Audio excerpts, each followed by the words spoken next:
बार फिर से ईरान में पाकिस्तानी नागरिकों पर हो गई है अंधाधुंध फायरिंग। जानेंगे क्या है मामला। तो वहीं दूसरी तरफ स्क्रीन पर एक देश देख रहे हैं और ये देश है पेरू। इस देश के साथ भारत को एफटीए करने के लिए एक चेतावनी आई है और गिटरी ने ये चेतावनी दी है कि अगर तुमने पेरू के साथ यहाँ समझौता कर लिया तो तुम बहुत बड़ी मुश्किल में फंस सकते हो। अब क्या है मामला, जानेंगे। जियोपॉलिटिक्स में क्या कुछ चल रहा है, जानने को आपको बहुत कुछ मिलेगा। आइए जानते हैं इन खबरों को विस्तार से। पाकिस्तान ईरानी सीमा से सटे इलाके में एक बार फिर से 9 लोगों के मारे जाने की खबर आ रही है। समाचार एजेंसी रॉयटर्स ने स्थानीय मीडिया के हवाले से बताया कि दक्षिण पूर्वी ईरान में सिस्तान और बलूचिस्तान प्रांत में स्थित सिकरन में पाकिस्तानी लोगों को निशाना बनाकर की गई गोलीबारी में 9 लोग मारे गए हैं। मेहर न्यूज की रिपोर्ट के अनुसार सिस्तान और बलूचिस्तान प्रांत के डिप्टी गवर्नर अली रेजा मरहमती ने इसकी पुष्टि की है। अली रेजा मरहमती के अनुसार ये घटना तब हुई है जब 3 बंदूकधारियों ने पाकिस्तानी नागरिकों पर गोलीबारी शुरू कर दी और इसमें 3 लोगों के घायल होने की भी खबर है। दुखद घटना की निंदा करते हुए मरहमती ने पीड़ितों के परिवारों और पाकिस्तानी लोगों के प्रति सहानुभूति व्यक्त की है। ईरानी पुलिस बलों को तुरंत घटनास्थल पर भेजा गया है, लेकिन बंदूकधारी घटनास्थल से भागने में सफल रहे हैं। घटना की विस्तृत जानकारी की जाँच की जा रही है। ये पिछले महीने इसी तरह के घटना के बाद हुआ जिसमें 9 पाकिस्तानी श्रमिकों की जान चली गई थी। इससे पहले 27 जनवरी को सिस्तान बलूचिस्तान प्रांत में सरवन शहर में एक घर में 9 पाकिस्तानी लोगों की हत्या कर दी गई थी। इससे कुछ दिन पहले 16 जनवरी की रात ईरान ने पाकिस्तान के बलूचिस्तान में मिसाइल और ड्रोन से हमला किया, जिसके बाद दोनों देशों के बीच में तनाव देखने को मिला था। हालांकि बाद में चीजों को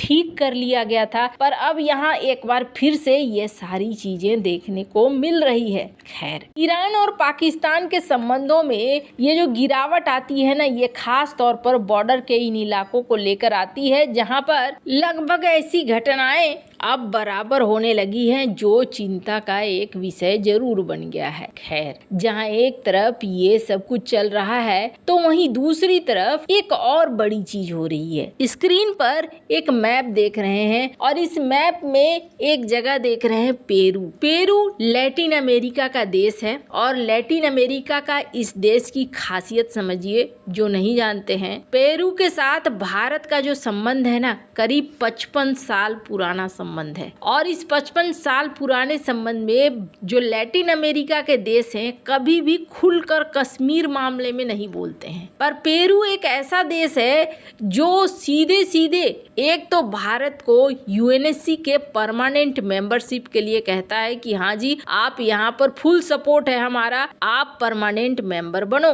वहीं दूसरी तरफ भारत को फुल सपोर्ट करता है कश्मीर मामले में वो कहता है कि हाँ जी, भारत जो कर रहा है वो बिल्कुल सही है और वो भारत के रवैये की तारीफ करता है कि भारत को उकसाने की कोशिश की जाती है, लेकिन इसके बावजूद भारत बहुत ही ज्यादा अच्छे तरीके से सिचुएशन को हैंडल करता है। आपको बता दें, जब 55 साल हो गए भारत और पेरू के संबंधों के, तो मई 2018 में यहाँ पर वेंकैया नायडू इस मौके पर पहुंचे थे। अब इससे आप अंदाजा लगा सकते हैं कि पेरू और भारत के लिए कितना महत्वपूर्ण है अंतरराष्ट्रीय स्तर पर। वैसे बात करें, भारत पेरू की कई जगह पे मदद करता आया है। जब पिछली बार भूकंप आया था तब भी भारत ने अच्छी खासी रकम पेरू को दी थी। इसके अलावा पेरू और भारत के बीच में डिफेंस के भी एग्रीमेंट है। पर भारत और पेरू एक नया एग्रीमेंट करना चाहते हैं और ये नया एग्रीमेंट किस चीज का है? फ्री ट्रेड एग्रीमेंट, जिसकी उम्मीद साइन हो जाने की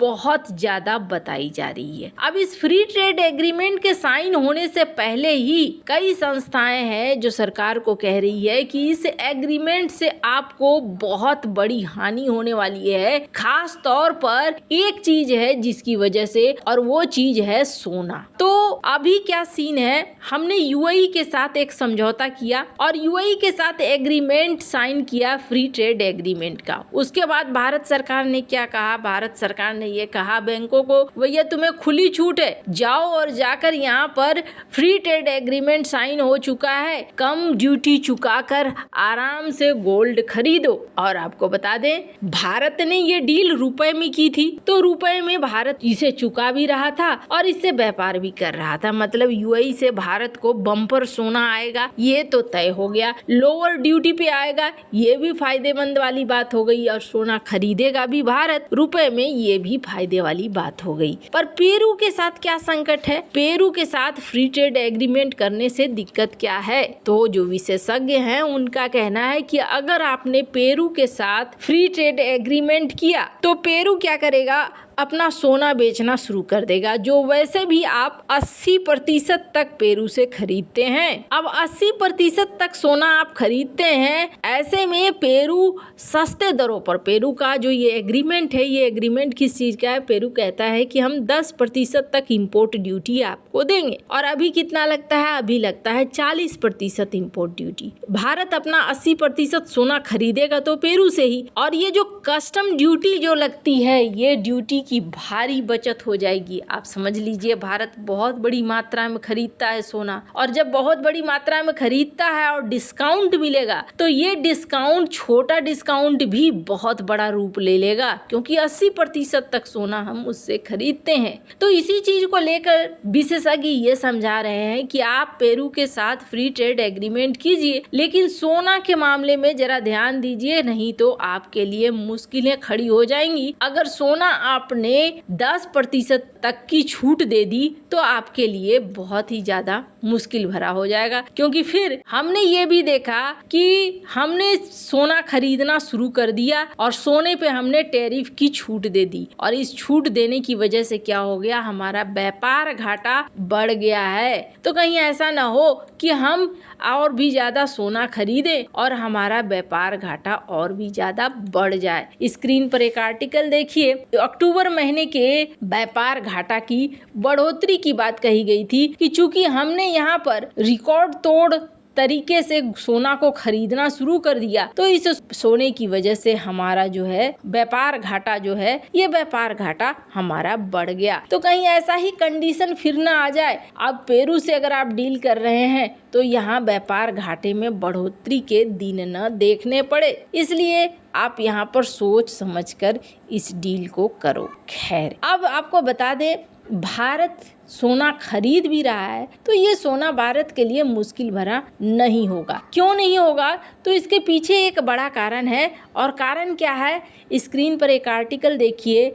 यूरोप में, अमेरिका में भारतीय ज्वेलरी की एक अच्छी खासी डिमांड आ रही है, और इस अच्छी खासी डिमांड में ये माना जा रहा है कि भारत अगर इस सोने को बेचेगा तो एक अच्छा खासा मुनाफा भारत को यहाँ पर मिलना शुरू हो जाएगा। ऐसे में अगर पेरू से ये समझौता करता है भारत, तो भारत को उतना ज्यादा नुकसान नहीं होगा। अब सवाल ये उठता है कि पेरू कई मामले में भारत के साथ भी है, साथ ही पेरू में रेयर अर्थ मटेरियल भी पाए जाते हैं। तो बहुत सारी चीजें हैं, एक तो रिश्ते अच्छे हैं, और दूसरी बड़ी बात है कि यहाँ पर अलग अलग देशों में भारत के प्रतिनिधित्व का होना भी बेहद जरूरी है। वैसे आपको क्या लगता है इन सब मामले में? आपकी क्या राय है? कमेंट कर जरूर बताएं। जल्द मिलते हैं अगले वीडियो में नई खबर के साथ।